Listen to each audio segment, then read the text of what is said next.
마태복음 21장 1절입니다. 예루살렘에 가까이 와서가 있습니다. 드디어 메시아 생애의 마지막 주간에 들어서게 됩니다. 복음서의 3분의 1이 이 한 주간에 일어난 일을 다루고 있습니다.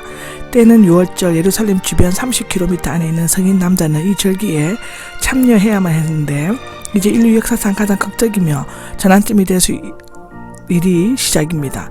갈림산 벳바게는 무화나무의 집이라는 뜻으로 갈림산 동쪽 기슭에 있는 마을로 알려져 있는데 베다니 근처에 있었던 것 같습니다. 두 제자 베드로와 요한이었을 것으로 추측됩니다. 마가복음 14장 13절과 누가복음 22장 8절에 그렇게 기록되어져 있습니다. 이들의 맞은편 마을이 나옵니다. 메어있는 나귀와 그 곁에 있는 새끼 나귀, 마가와 누가에는 아직 아무 사람도 타보지 않는 나귀 새끼에 대해서만 언급하였습니다. 마가복음 11장 2절, 누가복음 19장 3절에 나옵니다. 사람이 아직 사용한 일이 없는 가축은 특히 하나님을 위해 성별하여 사용되었다고 민수기 19장, 신명기 21장, 열왕기상 6장 7절에 기록되어져 있습니다. 나귀는 팔레스타인에게 짐을 나를 때 사용했던 가장 흔한 짐승이며 유순하고 주인의 말을 잘 따랐다고 합니다.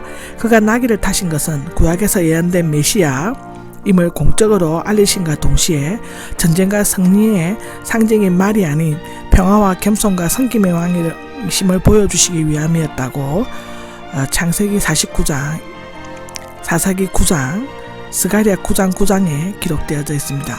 풀어 4개로 끄고 오라 라고 했는데 미리 예약이 있었다거나 그리스도의 숨은 제자가 있었을 것이라는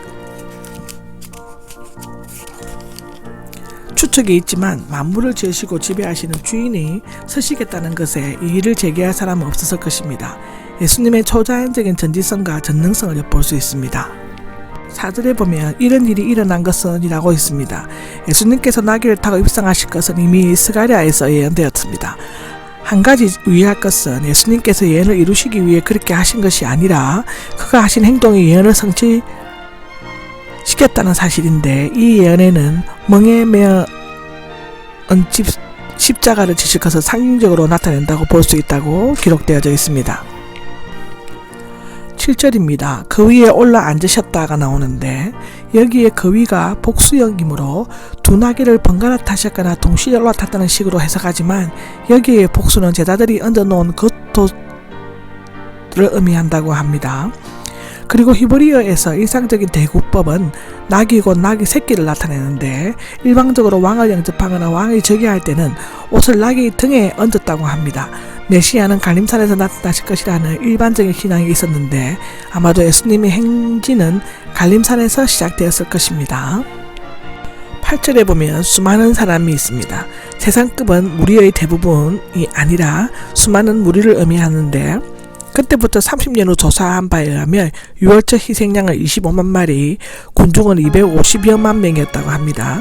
환영하는 무리는 엄청난 숫자였습니다. 제자들은 겉옷을 나귀 등 위에 펴지만 무리들은 그 겉옷을 길에 펴면서 왕을 열렬히 하영하였다고 AD 175년 안티오키스 에피파네스 예루살렘을 함락하고 헬라 방식을 따르고 우상을 섬기게 하고 성전에서 돼지를 잡아 제사를 드리고 성전 건물에 공창을 두었다고 하는데요. 그 후 마카비 형제들이 국권을 회복하고 성전을 청결케 할 때 사람들은 종려나무 가지를 꺾어 들고 대대적으로 환영했는데 예수님이 입성할 때도 똑같은 일이 행하여졌다고 합니다. 예수님은 곧 성전을 깨끗이 하실 것이다. 그들은 메시아 왕국이 눈앞에 이르렀다고 낡은 짓을 완전히 뒤집히고 공의와 평화에 새로워질 것을 기대하면서 한호성을 질렀다고 기록되어져 있습니다. 글에 보면 호산나가 나옵니다. 주의 이름으로 오신 분이여 복이 있으시다 라고 기록되어 있는데 호산나는 호시아나이며 비온이 우리를 구원하소서의 뜻입니다. 시편 118편 25절에 나와 있습니다. 신약에서는 영광이 있으라 축복이 있으라 의미로 사용되고 있는데 여기에서는 하나님께서 왕을 구하소서 만세와 같은 뜻으로 쓰였을 것인데 특히 이 외침은 예수님이 태어나셨을 때 천군 천사들이 부르던 합창을 연상시키고 있습니다. 누가복음 2장 14절을 보시면 됩니다. 사복음서는 조금씩 다르게 무리의 외침을 기록하고 있는데 마태는 다윗의 자손 마가는 나라라는 말을 덧붙임으로써 메시아의 이미지를 강하게 부각시키고 있습니다. 앞으로 다가오는 우리 조상 다윗의 나라 마가복음 11장 10절에 나옵니다. 누가나 요한도 역시 오시는 이를 왕과 동일시하고 있는데 주님의 이름으로 오시는 왕, 주의 이름으로 오시는 이 곧 이스라엘의 왕이라고 요한복음 12장 13절, 누가복음 19장 38절에도 기록되어졌습니다. 이 표현들은 모두 예수님을 메시아로 인정하고 있습니다. 10절에 보면 원성이 들끓었다. 들끓었다라는 것은 지진에 의해 흔들렸다를 의미하며 그동안 종교적 형식적으로 얼어붙고 로마와 헤롯 왕가의 폭정에 숨죽이며 살아갔던 예루살렘의 엄청난 충격과 불만, 기대, 의욕, 노여움이 뒤섞인 소동이 일어났던 것이었습니다.